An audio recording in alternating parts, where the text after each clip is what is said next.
This is Gary Butterfield. This is Cole Ross. And this is Monster, my podcast. And these are ghosts. Dads. There's a monster in my podcast. We're recording, not to date this, but we're recording this on Halloween. I think it comes out a week later. But yes, these are our good old friends, the ghosts, aka the DM's way to have you encounter something supernatural that can be solved not through combat, right? Yes. Yeah, they're puzzle monsters. At their best, they're puzzle monsters. I think there's two great missteps in the Dungeons and Dragons Ghost. The first great misstep is that they're lawful evil. Right. Like, so they agree, if they say like, hey, the example they use is like, a woman who was scorned, if you can humiliate and ruin her ex-lover, she'll be at rest. And like, that's cool. Yeah. But why make her, automatically evil? Right. That's kind of frustrating. Like the idea of having this conversation with a ghost and being kind of played by one or schemed by one, like, way cooler to me. Yeah. Or like, I like the idea that a ghost will change over time, right? Because you can see where this would come from. They were killed in incredibly emotional circumstances. They may, I don't see them having a different alignment from when they were alive. I see them growing slowly more twisted and demented over time. Sure. And I'm always down for undead that will follow rules, right? Like, okay, we have these rituals and stuff that are around it. Like, I want to encounter a young ghost, like a fresh one. Yeah, like Alec Baldwin, ghost. Yeah, like Be Free Tonight. Yeah. So I want to encounter the young ghost too, but I also like the idea of the old ghost. Like, you could develop anyway. Like, you could be evil and reflect on your ways and become a good ghost, and then like use your ghostly powers to get people to right the wrongs that you did in life. Like, it's just restrictive. Yeah. The idea of them kind of placing this geese on you, essentially, like, hey, you can't fight me, but here's what you can do, is really good. Yeah. It just kind of undermined. The other thing is, this fucking attack is harsh, man. Yeah. Like, they age you 10 to 40 years? 10 to 40 years? Yeah. Causes any humanoid being to age 10 years and flee in panic. At least 10 years. Oh, okay. Whoa. To age 10 years. 1d4 times 10. Holy shit. If they strike you.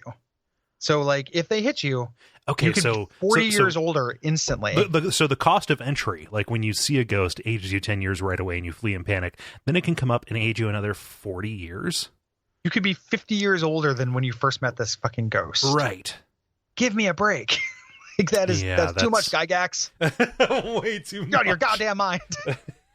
You have to chase down an Efreet, wish to be younger, and they turns you back into a baby. Young, make me young, make me young. Yeah. And then you get your end of Breakfast of Champions. It is. That's too much, and they have to make them a threat. So you'll do the adventure hook that they give you, but like, that's a really intense threat.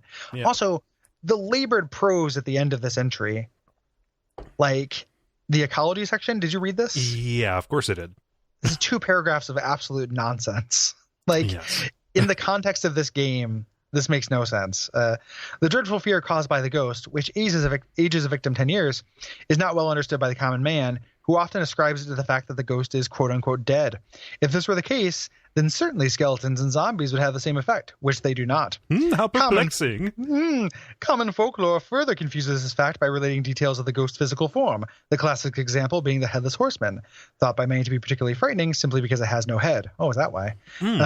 Under this belief, one could face a ghost if they had enough courage to stand up to him. Such a mistaken impression has cost many lives over the years. Actually, the fear is caused by supernatural power, has nothing to do with courage. You don't have to explain the fact that there's magic. Right. Like, this late in the fucking game. This late in this fucking entry. Like, we've already talked about how they came back because they died an especially emotional death. Like, I think I'm on board by this point. It is so silly for them to be like, there's not actually a scientific explanation. Here's 2 paragraphs explaining why. Yes. It's ridiculous. I don't know who wrote that last little bit, but they should be fucking fired. I mean, what they're doing, I think, is trying to build in like a couple of misconceptions. So when somebody is trying to describe it, like misleading the adventurers, something like that. I don't know, but just kind of like, like literally just a ghost did it.